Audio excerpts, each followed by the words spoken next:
من دواعي سرور البال رئيس وزراء أوكرانيا دولة أرسيني ياتسينوك وأدعوه إلى التحدث أمام الجمعية العامة. Arseniy Yatsenyuk, the Prime Minister of Ukraine. Mr. Chair, fellow delegates, ladies, Ukraine, as a co-founder of the United Nations, knows the reason why we established this distinguished organization for peace and stability.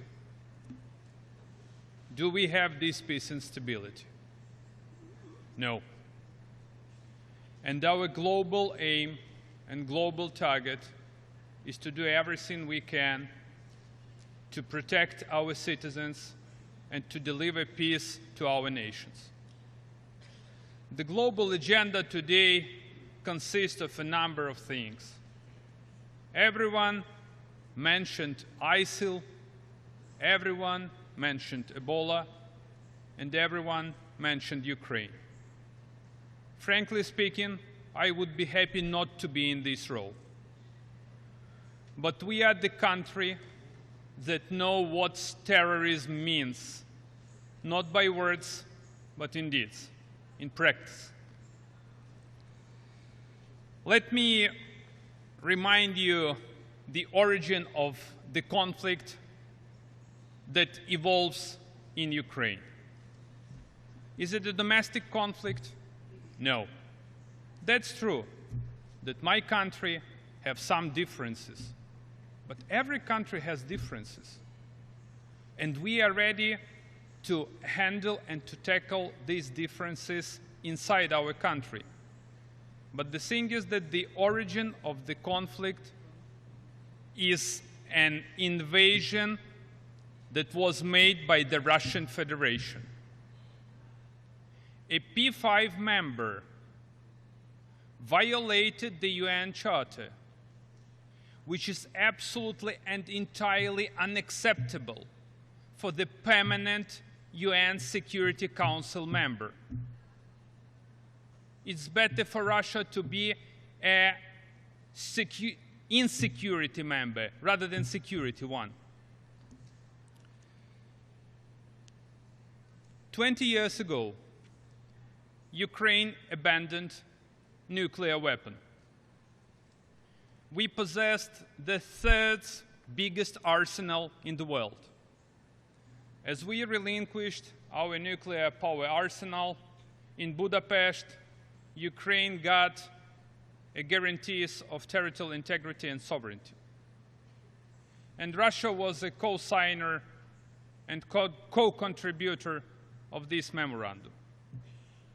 Instead of security guarantees, in 20 years, we received Russian military boots on Ukrainian soil.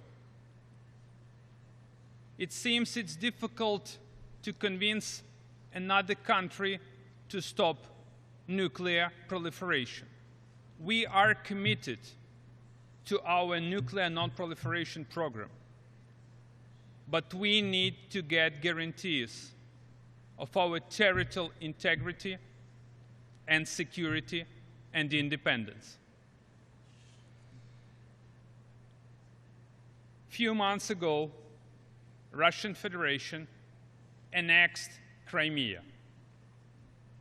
One country, which is the UN member and P5 member, one country which is armed to the teeth, just decided to grab the land of an independent Ukraine.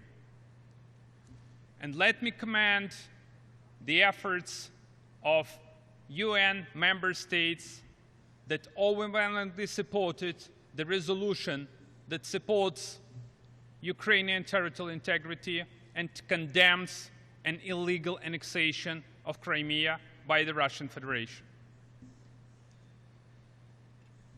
And they moved further. For today, we can state that Russian troops are deployed in the east of Ukraine.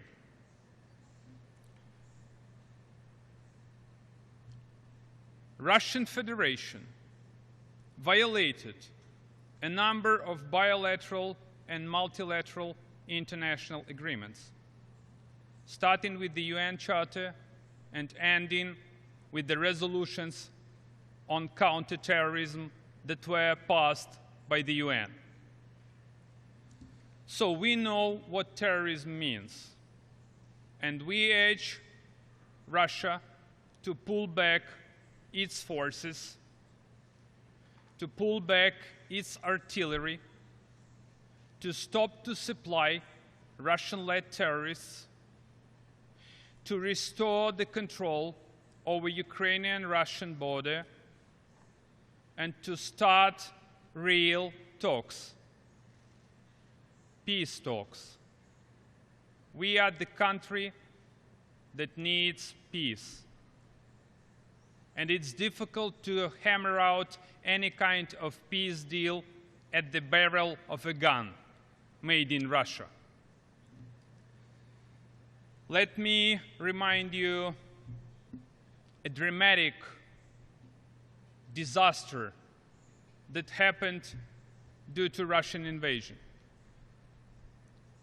A few months ago, a civilian flight, MH17, was downed by the Russian-made missile surface-to-air, and 298 innocent civilians were killed. Ukraine mourns the victims.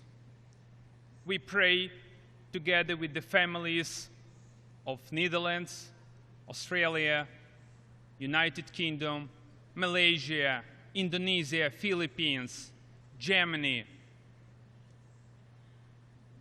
Ukraine handed over an investigation to an independent body, which is the Dutch-led.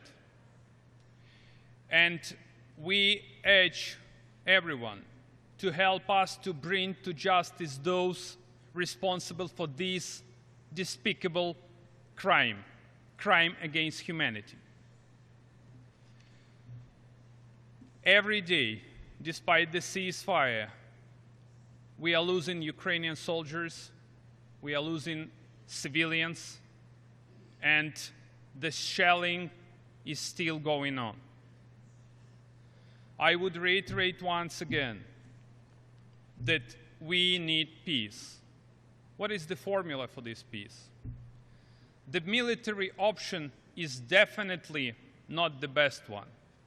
So it is to be a comprehensive approach which comprises diplomatic, financial, political, and only at last, military options. The United States and the EU imposed a number of sanctions against Russia. We do understand that sanctions is the way how to start real talks and to how hammer out a peace deal. No trust in words. We trust only deeds and actions. We would once again reiterate our commitment to restore law and order. We urge Russian Federation to stick to its international obligation, to execute everything that was written in Minsk. And this is not the menu where you can pick the cherry. It means that Russia is to execute all 12 points of this memo. We ask our partners not to lift sanctions until Ukraine takes over the control of its entire territory, starting with the east of Ukraine and ending with Crimea. Crimea was, is, and will be a part of Ukraine.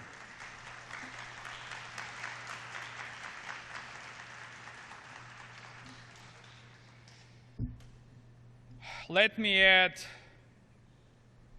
with a direct message to Russian President. Mr. Putin, you can win the fight against the troops, but you will never win the fight against the nation, united Ukrainian nation. Help us, God. Thank you.